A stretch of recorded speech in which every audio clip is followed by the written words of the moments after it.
So the way that those encoders actually work is it's going to take the full lossless sample and it's going to run over it and be like, what do I think they can't hear? And it's going to pull those parts out. And the Apple AAC encoder actually says, okay, hold on, before we do any of that, where we're actually destructing what they're able to hear, we're going to take out the silent parts first. Once it takes out all of that, it's like, okay, what's the file size? And if the file size is like good enough, it just leaves it. And then and it's usually not going to be good enough, you start to take out those parts that's like, oh, I don't think they can hear this, or I know they can't hear this, but it's still technically there. And once you start doing that, you chip away, doing a pass.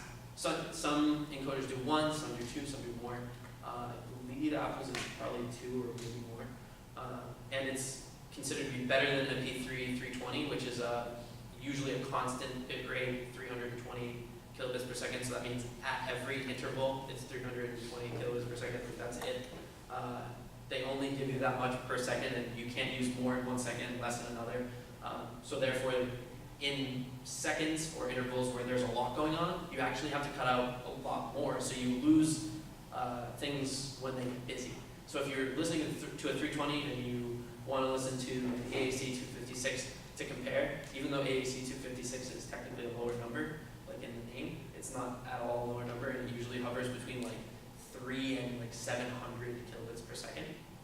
So that's a lot of numbers, but basically if you want to compare them and you really want to tell the difference, it's going to really be where things are getting busy, where you're hearing the drums, and you're hearing somebody's voice, and you're hearing hi-hats, and you're hearing the cello in the background or something. Something crazy like that where you're really going to hear the difference. And a lot of people are super religious about that, and I probably should have put that in the minutes. Most of the time, you don't ever have to worry about it, especially if it's I assure you right now. I know you don't. Most of the time, lossy is really not that bad, unless you're looking at like 128 kilobits per second. Then it gets like a little dicey, and a lot of times even like a normal untrained ear can totally hear some differences. So 320 kilobits per second is that's like a good, That's a lot. okay, that's a good quality. Yeah. So that's Spotify's premium. Okay, so that's like 40 kilobytes a second, right? Sure. So what makes Bluetooth incapable of like having that kind of quality? Is it just the design itself, or where's the limitation of Bluetooth? So there's two limitations. One limitation is that I'm pretty certain, and don't quote me on this one, is that you can't transmit an entire 1300 kilobit per second file fast enough over Bluetooth to stream. Even at variable bit rates, you're going to have some trouble, and it might have to cut some of it off. Where it will just take a straight slice off of 1600 hertz. 1600 to 2000 or 20,000 is where 16,000 to 20,000 is where like the last octave is, and it will just slice that off. Like MP3 320 slices that off, and like if there's anything up there, like too bad, you lose it. And the second one, this is the most important one, is that on the other side of the Bluetooth, there's another DAC, which is taking interference from Bluetooth and from wireless and all that, and it's probably a low quality chip, almost always. I've probably heard like one Bluetooth receiver that I liked. And I've heard, like, I have one in my car that I use that I hate, but it's in my car, what are you gonna do? And then there are like cheap ones that you can buy that plug into headphones, so you can actually like take a pair of headphones like this, and you can buy this $18 Bluetooth adapter, and plug it in right here, and then you have Bluetooth. So you can actually take some really nice headphones and get Bluetooth off if you really want. But it is a noticeable difference in sound. Okay. Any other questions before we move on? Cool. So another thing we're going to talk about is planar magnetic versus dynamic drivers. So we already talked about dynamic drivers. We're also going to see what a planar magnetic is and why we think it's really, really cool. So first we're going to talk about open and close. Open headphones, like these ones over here, like I talked about earlier, you're going to hear everything around you, and you're going to hear what everybody's saying.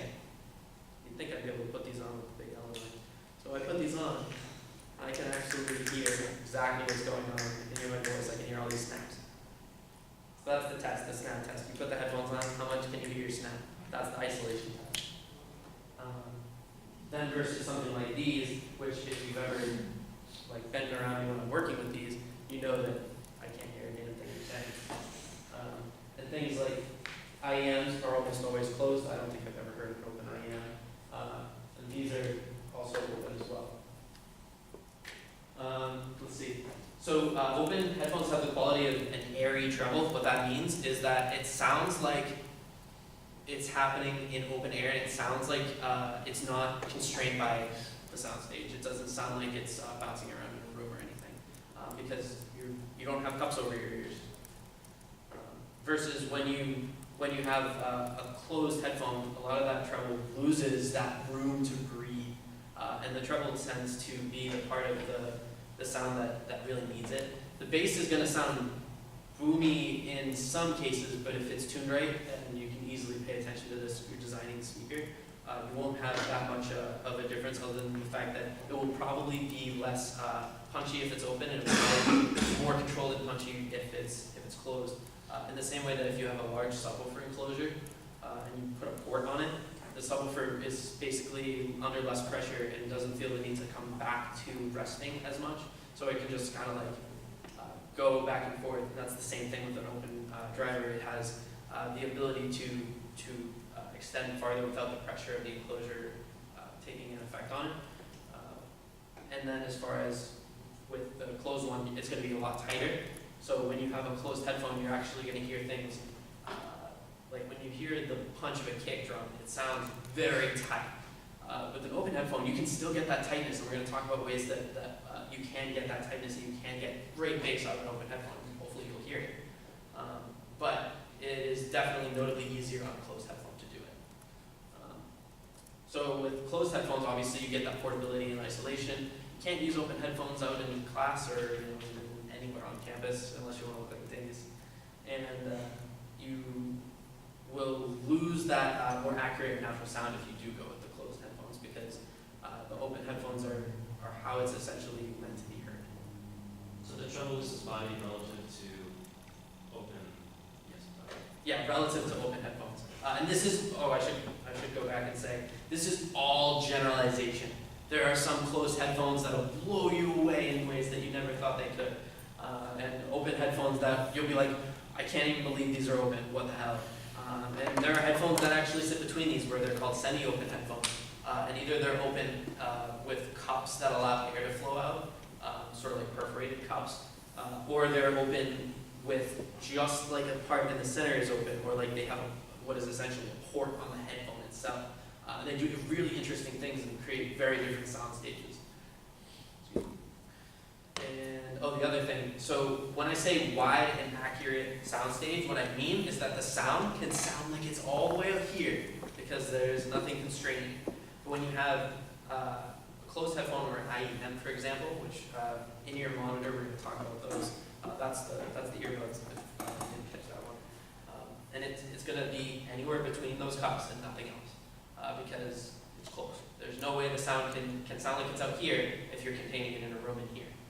So those are some basic differences, and you're definitely going to hear the differences when you put on headphones. So here's two very iconic headphones, one from each category.